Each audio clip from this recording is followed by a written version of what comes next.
из деревьев с шелестом кружился по дороге. Вечер хмурился на дождливом небе, когда Карпинка пошла к колдуну. Что сказал он ей? Никто того не ведает. Только мать напрасно ждала ее во всю ту ночь. Напрасно ждала и на другой день, и на третий. Никто не знал, что с ней сталось. Один монастырский рыболов рассказывал спустя несколько дней, что, плывя в челноке, видел молодую девушку на берегу Днепра. Лицо ее было исцарапано иглами и сучьями деревьев, волосы разбиты и скинтячки оборваны. Но он не посмел близко подплыть к ней из страха. Что-то было или бесноватая, или бродящая душа какой-нибудь умершей тяжкой грешницы. Бедная старушка выплакала глаза свои. Чуть свет вставала она и бродила далеко-далеко по обоим берегам Днепра, расспрашивала у всех встречных о своей дочери, искала тело ее по песку прибрежному, и каждый день с грустью и горькими слезами возвращалась домой одна денехонька. Не было ни слуху, ни весточки о милой Карпинке. Она клала на себя набожное обещание, ставила из последних трудовых своих денег большие свечки преподобным угодникам Печерским. Сердце ее становилось от того на время легче, но мучительно ее неизвестность о судьбе дочери все не прерывалось. Миновала осень, прошла и суровая зима в напрасных поисках, в слезах и в молитвах. Честные отцы и чернорисцы Китаевой пустыни утешали несчастную мать и христиански жалели о заблудшей овце, но сострадание и утешительные их беседы не могли изгладить горестного утраты из материнского сердца. Настала весна. Снова старуха начала бродить по берегам Днепра, и все так же напрасно. Она хотела бы собрать хоть косточки бедной Карпинки, омыть их горючими слезами и похоронить, хотя тайком на кладбище с православными. И этого последнего утешения лишала ее злая доля. Те же услужливые старушки, которые наставили дочь идти к колдуну, уговаривали и мать у него искать помощи. Кто тонет, тот и за бритву рад ухватиться, говорит пословица. Старуха подумала и пошла в бор. Там, в страшном подземелье или берлоге, жил страшный старик. Никто не знал, откуда он был родом, когда и как зашел в Заднепровский бор и сколько ему лет от роду. Но старожилы киевские говаривали, что и в детстве слыхали они от дедов своих об этом колдуне, которого с давних лет все называли Боровиком. Иного имени ему не знали.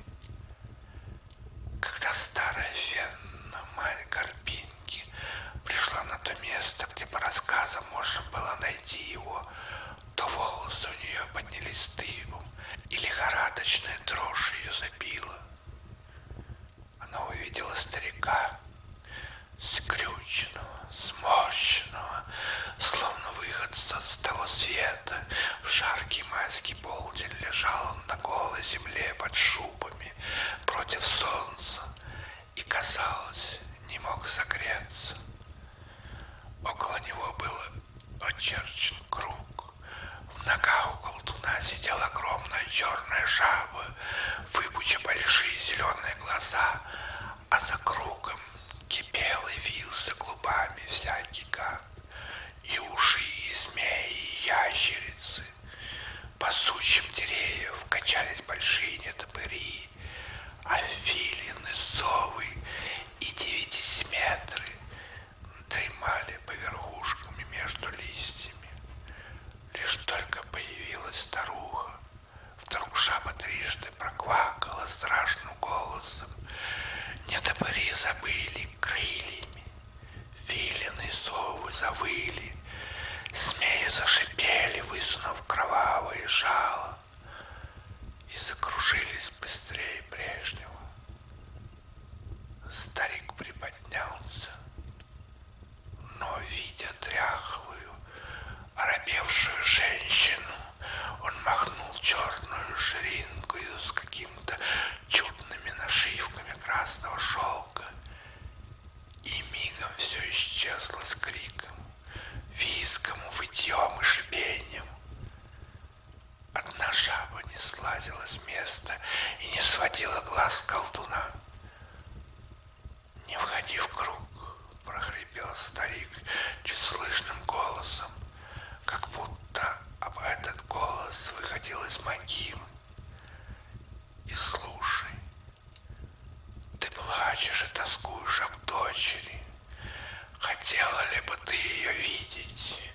Хотела ли быть опять с нею? Ох, пан отче, как не хотеть, это одно мое детище, как порох в глазу. Слушай же, я дам тебе клык черного вепря и черную свечу». Тут он пробормотал что-то на неведомом языке, и жаба, завертев глазами, в один прыжок скакнула в подземелье, находившееся в нескольких шагах от круга. Другим прыжком выскочила оттуда, держала во рту большой белый клык и черную свечу. То и другое положила она перед старухой и снова села на прежнее свое место. «Скоро настанет зеленая неделя», — продолжал старик. «Последний день этой недели, в самый полдень, пойди в лес, отыщи там поляну между чащею. Ты ее узнаешь. На ней нет ни былинки, а вокруг разрослись большие кусты папоротника. Проберись на эту поляну, очерти клыком круг около себя и в середине круга воткни черную свечу.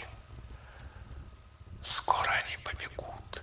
Ты всматривайся пристально, и чуть только заметишь свою дочь, схвати ее за левую руку и втащи к себе в круг.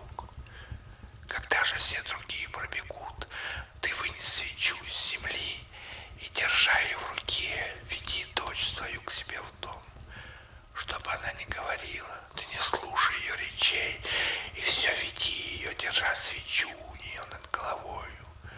И чтобы после не случилось, не сказывай своим попам да монахам, не слушай ни панихид, ни молебнов, и терпи год, иначе худо тебе будет».